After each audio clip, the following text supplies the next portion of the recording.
Notre invité d'aujourd'hui, dans Place aux Jeunes, on met toujours en avant des jeunes formidables. Et aujourd'hui, c'est Coralie Ventelaise qui est avec nous. Bonjour Coralie. Bonjour. Ça va bien ? Ça va très bien et toi ? Ça va super bien. Alors Coralie, vous êtes improvisatrice, vous avez 26 ans, vous vivez à Amiens et ça fait très longtemps, je crois 8 ans que vous faites de l'impro. Parlez-nous un petit peu de ce qu'est l'impro avant de parler de votre merveilleux parcours. Qu'est-ce que c'est l'impro ? Alors, qu'est-ce que c'est l'impro ? L'impro, c'est une discipline où des comédiens, donc des improvisateurs, vont jouer une histoire totalement improvisée. D'accord. Donc, ils ne vont pas avoir de texte, pas de costume et il n'y aura pas de décor sur scène. Est-ce que c'est ce qui différencie l'impro du théâtre alors ? Tout à fait. D'accord, donc vous êtes là-dedans et ça fait plusieurs années, 8 ans on le disait, dont 3 ans dans une troupe d'impro, c'est une troupe, on appelle ça comme ça, C'est ça. qui s'appelle les Tapas d'Amiens. Tout à fait.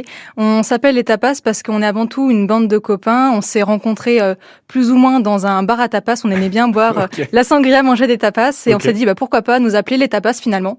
Et on a réussi à trouver un acronyme, donc tapas pour troupe amateur de pratique artistique spontanée. Ah oui, d'accord, c'est bien trouvé. Exactement. En plus, c'est une histoire, vous venez d'en parler. Donc cette troupe, elle a pour objectif quoi de vous entraîner ? On peut dire le mot entraînement ? Oui, tous les lundis soirs, on a des ateliers, donc on s'entraîne. Finalement, l'improvisation, c'est pas si improvisé que ça.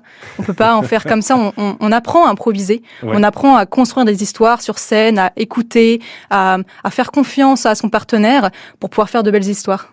Et donc, on peut assister à ces histoires, on en parlera tout à l'heure, il y a des moments où on peut vous retrouver, bien sûr, mais quelles sont les bonnes qualités pour faire de l'impro ? Il faut être quelqu'un déjà qui est spontanément à l'aise, qui aime parler ou pas forcément ? Pas forcément, ça s'apprend. Moi, au début, j'étais très timide, très introvertie, donc j'avais vraiment pas du tout le profil type pour faire de l'improvisation, et finalement, j'ai beaucoup appris. En fait, il faut beaucoup d'écoute. Écouter son partenaire, écouter sur scène pour pouvoir retenir les informations, avoir beaucoup de bienveillance, ne pas juger forcément les autres, et voilà. Et on a l'impression que vous le faites très bien. Allez, petite question, vous avez préparé quelque chose ou c'est de l'improvisation là à la radio ? C'est totalement improvisé. Je m'en doutais. Non mais ça a aussi des bienfaits, j'imagine, dans la vie quotidienne. Il n'y a pas que sur scène qu'on peut se servir de l'impro pour être à l'aise quotidiennement. Ça sert ? Ça sert dans le milieu professionnel notamment, et puis même scolaire. Quand j'ai été en cours, ou quand on devait faire par exemple des exposés devant toute la classe, c'est vrai que ça peut paraître vachement impressionnant. Et le fait de faire de l'improvisation, on se sent beaucoup plus à l'aise pour prendre la parole en public.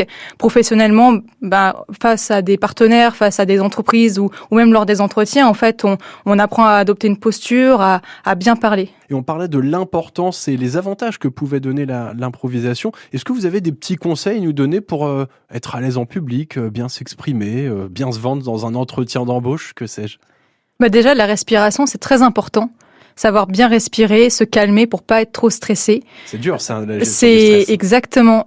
Quand on parle, on peut s'ancrer surtout. C'est très important. On apprend ça au tout début en théâtre, à être bien ancré sur ses pieds, pas forcément gesticuler de trop au niveau des pieds, de tanguer. D'accord. Être vraiment le plus centré possible. D'accord. Et donc ça peut nous aider à se décontracter. Est-ce qu'il faut toujours préparer dans sa tête ce qu'on va dire, être un minimum organisé, ou il faut laisser parfois libre cours à son imagination ? Il faut être un minimum organisé, savoir ce qu'on va dire, sans forcément avoir préparé au mot près, parce que là, ça peut vraiment être déstabilisant si on oublie un mot ou qu'on bute sur un mot. Bon, en tout cas, on voit que vous faites ça à merveille depuis le début de cette interview.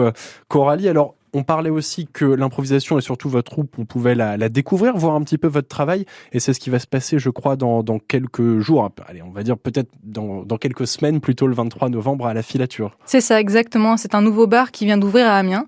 Et on a l'occasion de pouvoir y faire une date. Donc, on va proposer un spectacle, donc un format cabaret, c'est-à-dire qu'on va jouer qu'entre nous. D'accord. Et on va proposer des improvisations. Le public va nous donner des thématiques. Le public vous donne des thématiques ? C'est ça, et des sujets, c'est ça. D'accord. Alors, si j'ai envie de vous donner un truc très compliqué sur le jardinage, vous prenez. Exactement, c'est même mieux. C'est même mieux.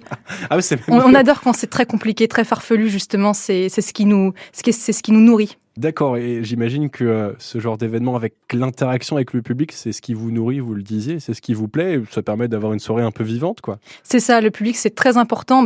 On va se laisser porter par le public, en fait, finalement, et si le public n'était pas là, il n'y aurait pas de représentation finalement. Bien sûr. Donc le public est très important dans tous les formats. Et on a aussi un format qui est le match d'improvisation. Oui, j'avais entendu parler de ça, où là ça se balance des trucs un peu dans la tête, quoi. Alors c'est ça, dans les faits, devant le public, on va montrer que c'est un match, mais en réalité on s'aime bien entre improvisateurs. On est vraiment une bande de copains. En fait, le match c'est juste un prétexte, mais on va faire une rencontre entre deux troupes d'improvisation. On va faire des improvisations et le public va voter pour la meilleure improvisation qu'il a préférée avec des cartons de vote. D'accord, et donc ça donne des soirées très intéressantes. Alors il y a en effet cette soirée le 23, mais est-ce qu'il y en a d'autres? C'est régulier ce genre de rendez-vous? On essaye d'être assez régulier, effectivement, dans nos représentations.